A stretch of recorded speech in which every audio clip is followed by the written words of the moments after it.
fait l'embrayage, je crois, comme ça. C'est parti, ouais. Le carbu, Ouais, donc, ça, donc, ouais, faut voir aussi, faut finir avec ça. Bon, là, t'as vu, c'est l'huile, hein. Ouais, ouais. Contrôle de l'huile, bouchon posé, pas vissé. Oui.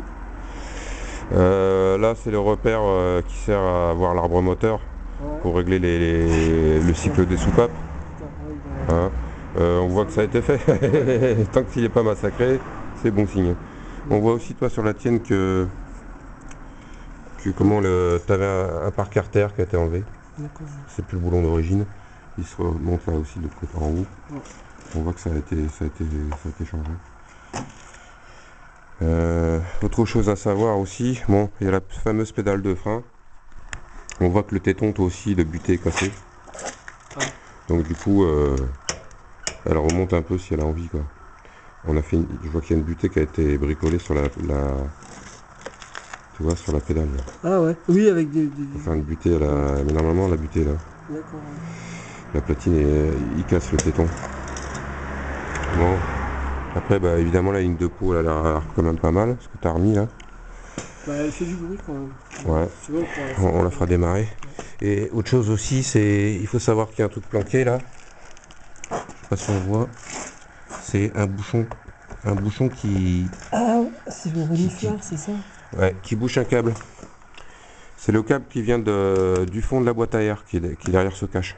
D'accord. Peut-être l'enlever. Donc c'est... Ah ouais, il s'enlève parce que je voyais qu'il y avait une vis. Elle est dessous. Donc la boîte à air là. La boîte à air, l'entrée de la boîte à air est sous la selle. À cet endroit là. Et pour éviter l'humidité, quand l'humidité rentre dedans, elle ressort au fond par la boîte crado là. Et puis arrive dans ce tuyau du ride qui est dessous, qui est obstrué par un bouchon. Donc de temps en temps, il faut ouvrir le bouchon et vider l'eau qui en sort. C'est dégueulasse, ça fait. Et c'est dégueulasse, ouais, quand ça n'a pas été fait depuis un moment. Ouais, ça dit, le filtre à air aussi, on va le démonter parce que ça c'est important à regarder. Bon, sinon le contrôle optique est pas mal. Le bras silant a pas l'air mal, il est un peu sale mais il n'a pas l'air mal. Je vois que les jantes n'ont pas été trop marquées non plus au démontage des pneus. Après, bien sûr, bon, le reste, c'est le code de la route. Hein.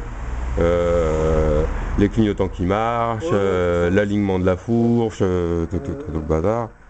Je l'ai couché par terre.